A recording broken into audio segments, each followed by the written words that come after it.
Biennale in 2014, Gwangju in South Korea. I visited South Korea, and one of the things that happened to me was that I discovered that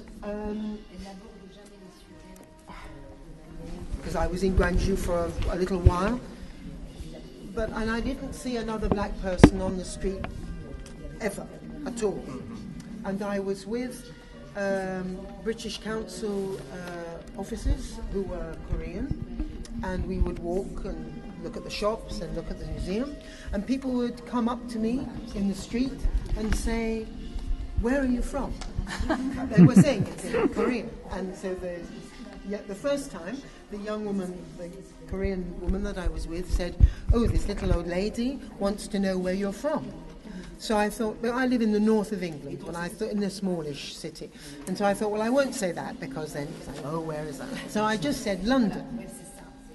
And the Korean woman said to the woman in the street, "London." And this woman went, she did a very little old lady, I don't like that. And so the interpreter said, "She doesn't like that." Oh, what can I say? And I thought, oh no, I said, okay, tell her I come from Zanzibar. So which is where I do come from. So originally, 63 years ago, okay? So it's a long time. So if someone asks me where I'm from, I say, I'm from British. And when she was told that I came from Zanzibar, then she was happy.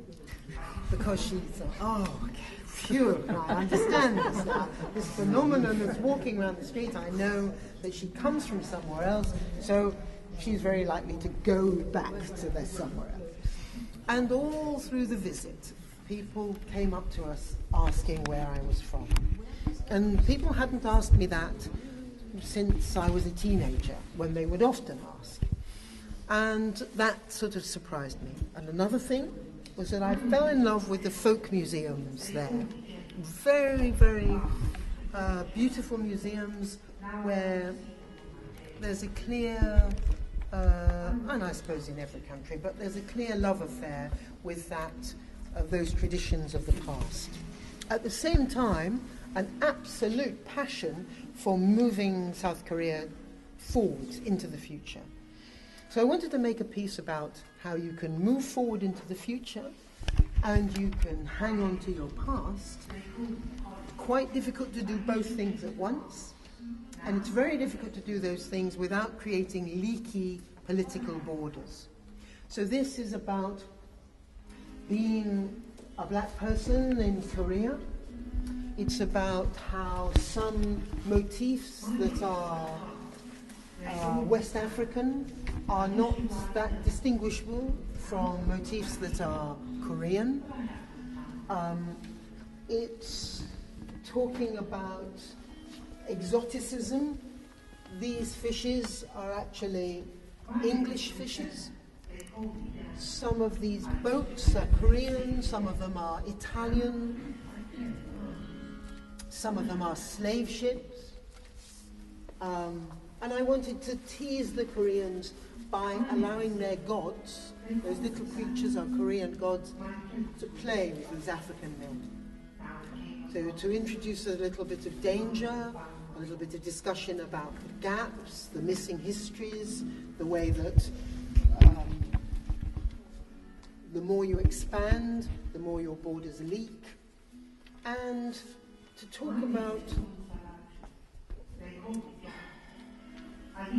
the title, which is Drowned Orchard, Secret Boatyard. So I wanted to reproduce the kind of swell of the boat, the swell of the water, the trees in an orchard that you've neglected and it's drowned, and the boatyard that you keep so secret so no one else knows the design of your boat that actually people forget about it altogether.